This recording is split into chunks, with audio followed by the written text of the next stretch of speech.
This is Jeremy Wentworth-Stanley. I'm the fellow who has a hyphen in my name. The hyphen is silent, but I am anything but that. Sarah, it's Labor Day, which in many parts of the world will not necessarily register, but it is a holiday. But Respectonomics doesn't take a holiday, does it? No, it does not. It does not. It is dignity today and dignity yesterday, dignity tomorrow. We have this morning Jeremy Wentworth-Stanley. I am the voice of Respectonomics, and Sarah, who is our co-host. And we will say to the world this morning, Happy Labor Day, good morning, etc., etc. Good morning. Good morning. And this morning, we've already, in this series, this Compass Point series, we've been talking about the necessities of existence of a human being. And I think there are two things that need to be emphasized. When we talk about existence as a human being, we're really saying here are the essentials to existing. That's straightforward. But what is also, we need to come to grips with, is this existence that we're talking about is only a platform. It is the platform for excellence. It's the platform for growth. It's the platform for us reaching the aspirations which frankly tie into all of our individual talents. So although existence sounds like, well, is that all we're going to talk about? No, it's the seedbed for our future growth. So last time we talked about how do we feed the body and the mind and the soul. This time it's alphabetical. We've got 6 things we have to look at: food, light. Let me get this right now. Food, light, water. No, that's the last one. I'm getting the order wrong. But anyway, what I really want to emphasize is this one is on light. Right. And we're going to just be talking about light. And for a starting gate, we take light extraordinarily as a given. We hardly even think about it. I mean, the most narrow we get is to say, "Oh, turn the light on." Then we actually sort of see a physicality with it. But light as an essence has an extraordinary value. And what we're going to be talking about is the individual, first of all. How do we shine light onto our bodies and our minds and our inner beings, our souls, our spirits, our character? How do we do that? And if you're in agreement with that, why don't we see where we go with casting the light on the human being? Perfect. Okay, so number 1, the human body needs light. I don't know all the technical details, but I understand people in winter months can have problems with not getting enough light. And is it called SAD? Is that what it's called? I think it's got an acronym like that. Mm-hmm. But what it means is vitamin D as well, right? Exactly. So people have to go and sit in front of these lights to restore them. The vitamin deficiency, I suppose. But the thing I'm getting at is the light for the body is incredibly important. That's just from a living point of view. But then also we understand that light for the body is what in fact gives me perspective. It allows me not to stumble. Goodness me, there's a log in the middle of the sidewalk, so I will step over it. So light is incredibly important. But maybe one of the ways of looking at light is to say light is the opposite to darkness. And that is that when there is darkness, you're in the dark. When there's light, the darkness hasn't got a chance. So throwing light onto ourselves is very important. And I think one of the parallels I will draw for us as human beings is we're like solar batteries. We need to be recharged. We need to be recharged with food. We need to be recharged with all of the ingredients, the elements of existence. But light is one of the most important. But I want to say one more thing, Sarah. Yes. Which is really, really almost bizarre. And that is, if you look at plant life needs light. I think it's called, I'm going back to school days, I think it's called photosynthesis. Correct. Is that the one? Oh. It is. Okay. Do I get a jolly clever award for that? You do get a sticker or badge. I like stickers. Okay. I use stickers a lot. But anyway, no, the light that comes in to us, and then when it's turned off, we're in the darkness. And a plant is in the darkness. Guess what the plant does in darkness? It grows. Mm. It's the most extraordinary phenomenon because we think of light being necessary for the plant's growth. The plant, under the heading of photosynthesis, uses a lot of energy to convert the sugars and the proteins and all the things that needs to grow. But the actual growing takes place in the dark. And I don't know if you've had this thing when you've got a plant in your house and you look at it one morning and you think, where in the earth did that flower, that bloom, that Mhm. leaf, where did it come from? Well, it happened in the dark. So when we're in the dark, we may also be growing. I was just gonna say something that resonates or sits with me in terms of from the benefits or the advantage that we're talking about in terms of the necessity of light is sometimes we can't be appreciative of the light unless you've also experienced the dark, Exactly. right? So it's that balance. And I think respectonomics is very big on this whole concept of awareness. We talk about the dignity of the human being aware of the human being Mhm, aware of all of our intricacies, and mhm, taking this just one step further. So these aren't what I call just words. mhm, The word that comes to mind at this point is our five senses. Because if you look at our ability to see, to feel, to touch, to smell, and so on, they're right, all integrated with light. Light has an incredibly important influence on how we see things, how we eat things, how we smell things, how we move around. So, in other right, words, this whole concept of the human being is to understand not only its complexities, which I way beyond anything I can think of, but what I do want to emphasize is there are some elements, and dignity is one of them. And when we find ourselves shining light into somebody's dignity, we build them up. And as we have repeatedly said, when I build up someone else's dignity, I rebuild my own. So shining the light into somebody's life to give them a sense of their possibilities and their potential is so important. And it builds mhm, us up at the same time. Now, right. if I may, we've talked a little about how the light works on the human being.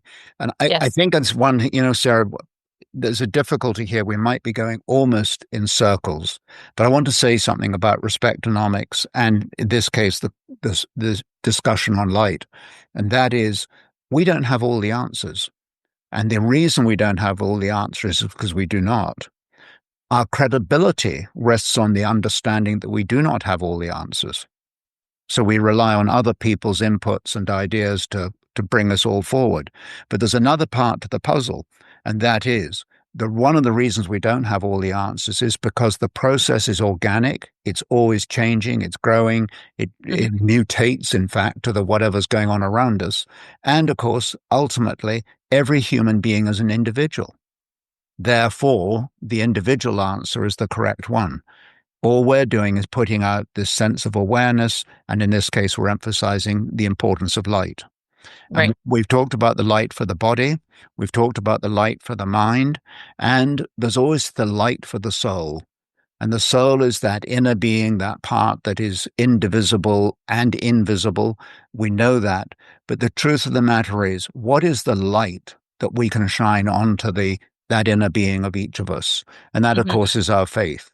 And the answer is that everybody, again, personally, organically, realistically, universally, any word you want, that faith is a personal decision. right. That's all it is. The point of the matter is, though, when we allow the light to shine into us, what we do is we rebuild ourselves. We become more aware. Light shows things up, doesn't it? So we Mhm, become more aware of all of our potential and all of our realities. I think it's a very valuable part to this whole issue of existence.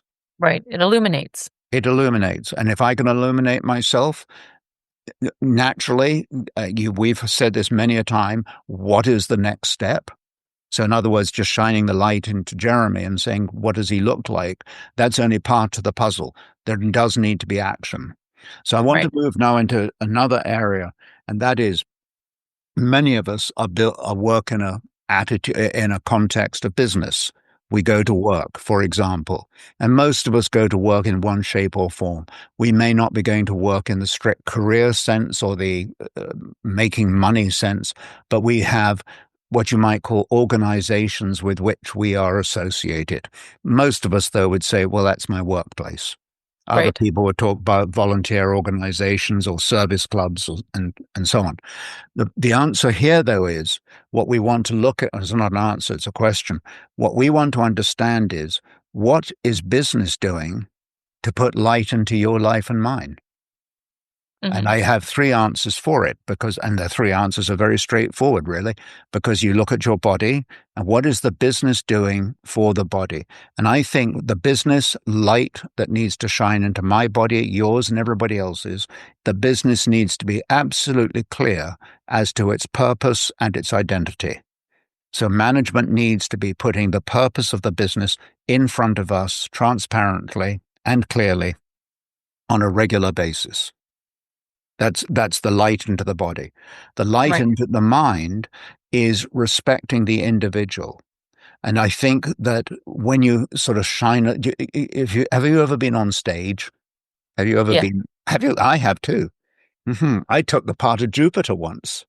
Mm. I hmm did not, but And yes. the shock is I can still remember my lines, which were in Latin. Well, there you go. I knew you'd want to know that today. Nocte nox quae me insisti. Anyway, don't worry about that.